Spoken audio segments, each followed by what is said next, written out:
Hello friends, जय जगन्नाथ। मु आज आपण मानकु रोही माछ झोल करके देखैबी। चलतु एबे आमे देखिबा रोही माछ झोल केमती होची। देखंतु मु एठी पूरा माने 600 माछ पूरा माने धोईकी ताकू पूरा परिष्कार करके नहीं आसी सेटा गोटे प्लेट रे एमती रखी देजी। आउ सेथिरे आमे देई दबा हाफ चम्मच लूण, माने पूरा बुले बुले सब माछ ऊपर पकेई दबा। तापरे आमे इथरे किछि हळदी गुंड देई दबा गोटे चम्मच, एमती पूरा बुलेकी एमती पूरा सब माछ ऊपर पकेई दबा पूरा एमती करके। तापरे आमे कौन करिबा, ए जो हळदी लुण उपरे आमे एमती गोटे चम्मच सोरिष तेल उपरे दे दबा। तापरे ताको हाथ रे एमती एमती पूरा माने मैरिनेट कला टाइप रो माने मैरिनेट कर दबा लुण हळदी को ठीक से। देखंतु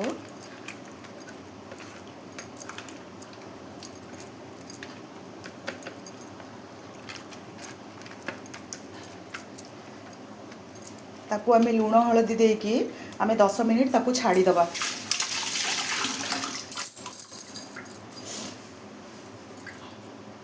एठी मु माछ झोल पकाइबा पई कौन कौन मसला दरकार आपण मानकु मु कहि दउची। देखंतु एठी मु 3टा रसुन नै जायछि, 2टा रसुन छडे देछि, आ गोटे रसुन मु पूरा गोटा रखिछि। आ एठी गोटे चम्मच धनिया नेछि, गोटे चम्मच जीरा नेछि, आ 4-5टा कंचा लंका नेछि। सेटा बेसी राग नहीं। आ मसला झोल पकाइबा पई 4-5टा आलू नेछि। आ एठी कटा टमाटर 3टा नेछि, कटा पियाज नेछि, खंडे अदा नेछि। बर्तमान आमे कोन करिबा, जीरा धनिया रसुन आ अदा कंचा लंका को आमे गोटे ब्लेंडिंग जार रे पके ताको आमे बाटी दबा। बर्तमान देखंतु मु ए रसुण गुड़ाक सब देदेली ब्लेंडिंग जार रे। आउ 2टा माने लंका देदेली एथरे, आउ 2टा लंका देदेली। आउ ए जो जीरा धनिया गोटे गोटे चामच नहीं मु ताको भी या धरे पके देली। आउ ये अदाटा मु पके देली। बर्तमान आमे ताको ग्राइंडिंग कर दबा। मु मसलाटा ब्लेंडिंग जार रे बाटिकी नहीं आसली। एबे आमे माछ भजिया स्टार्ट करबा एवं तार प्रिपरेशन मते स्टार्ट करिया। एबे मु गैस ऑन करके कढ़ाई बसई देली। सेथे मु पके देली पूरा सोरिष तेल, 4-5 चम्मच सोरिष तेल पके देली। एबे सोरिष तेल पूरा गरम हे गला। तापरे मु गोटे गोटे माछ आ भीतर पके देली। बर्तन देखंतु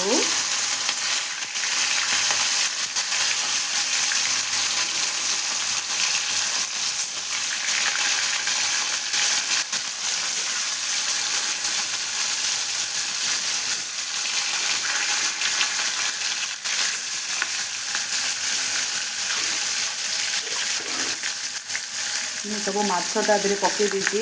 ଆଉ ଗୋଟେ ମୁଣ୍ଡ ବାକି ମୁଁ ଥାଳିଆରେ ଛାଡ଼ିଛି, ତାକୁ ଫାଳ ମୁଣ୍ଡଟେ, ତାକୁ ପରେ ନେକ୍ସଟ ଷ୍ଟେଜ୍ରେ ମୁଁ ଛାଣିଦେବି। ବର୍ତ୍ତମାନ ଏଇ ମାଛଟାକୁ ଆମେ ଟିକେ 75% ତାକୁ ଟିକେ କୁକ୍ କରିଦେବା, ମାନେ ଭାଜିଦେବା। ଆଉ 25% ତାକୁ ଛାଡ଼ିଦେବା। ଆଉ ଆମେ ମାଛଟାକୁ ଟିକେ ଲେଉଟେଇବା। ଦେଖନ୍ତୁ ସାଙ୍ଗମାନେ, ମାନେ ତେଲଟା ପୁରା ତାତିଗଲା ପରେ ମାଛର ଗୋଟେ ସାଇଡ଼୍ ପୁରା ହେଇଗଲା ପରେ ଆପଣମାନେ କ'ଣ କରିବେ, ଲେଉଟେଇବେ। ନହେଲେ ନାହିଁ ସେ ମାଛଟା ପୁରା ଭର୍ତ୍ତା ଟାଇପ୍ର ହେଇଯିବ। ଆଉ ତାକୁ ଧୀରେ ଧୀରେ ଧୀରେ ଧୀରେ କରିକି ଏମିତି ମାନେ ଲେଉଟେଇ ଦେବେ। ଗୋଟେ ଗୋଟେ ପିସ୍ କରିକି ତାକୁ ଲେଉଟେଇବେ।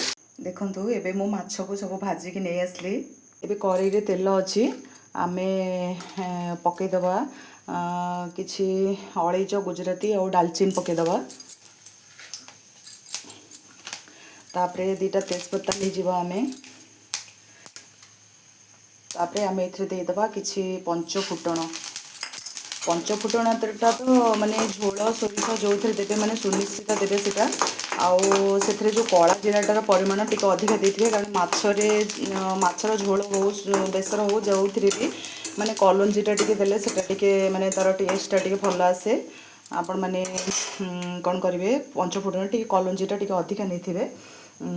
एबे ए पीरियड रे आमे कोन करिबा, पियाज दे दबा। वर्तमान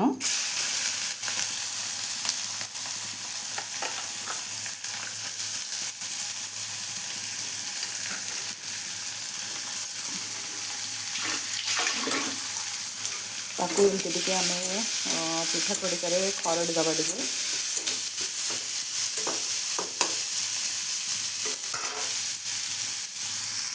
एबे पियाजटा ब्राउन कलर हो आसलानी। मु एथरे जो धनिया जीरा आउ रसुण अदा बाटिक रखी ताको बर्तमान मुझे पकईदेवी। पकईदेवी ताको टिके एमती माने पिठा खड़िकारे घांटी देवी।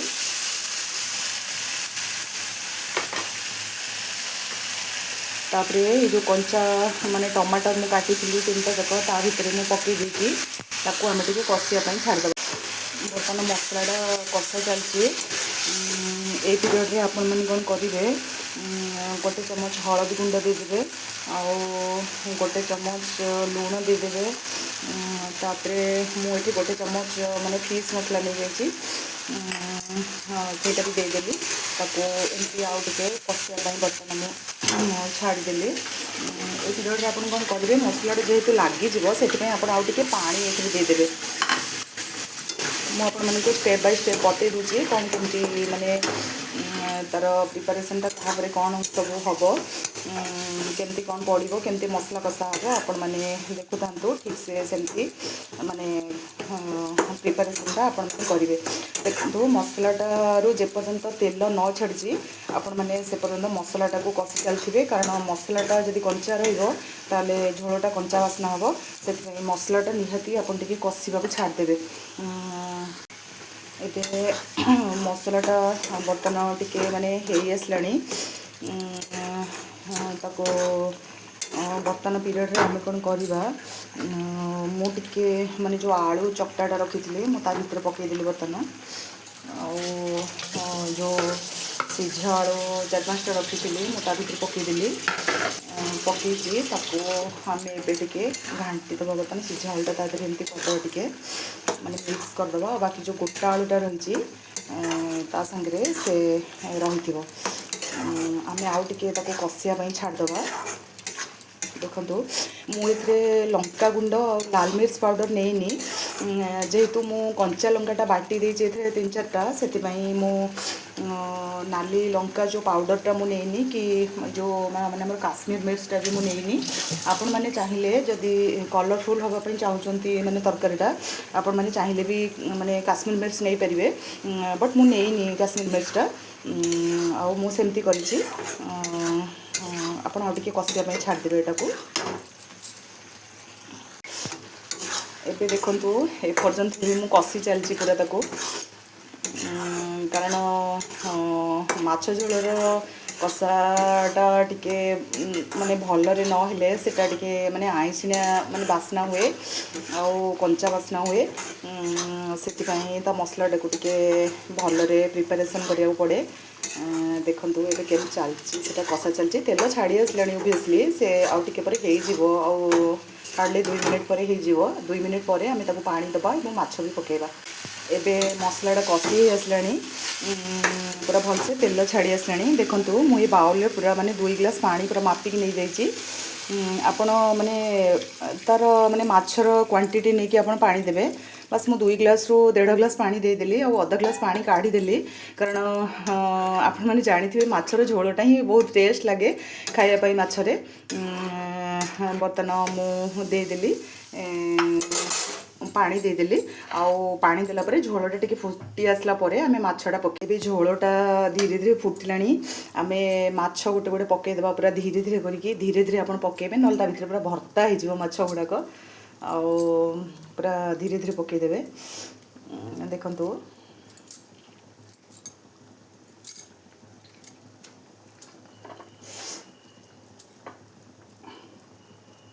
ପକାଇକି ତାକୁ କ'ଣ କରିବେ ଏମିତି ଟିକେ ଜଷ୍ଟ ତଳ ଉପରେ କରିଦେବେ ତାକୁ ଛାଡ଼ିଦେବେ ଆଉ ଟିକେ ଫୁଟିବା ପାଇଁ।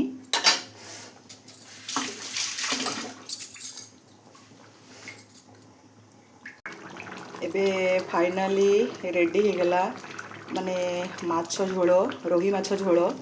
ଚାଲନ୍ତୁ ମୁଁ ଆପଣମାନଙ୍କୁ ଗୋଟେ ପ୍ଲେଟ୍କୁ ସର୍ଭ କରିକି ଦେଖାଉଛି କେମିତି ହେଇଛି। फाइनाली एबे रोही माछ झोल रेडी होगला एंड मु गोटे प्लेट को सर्व कर देछि।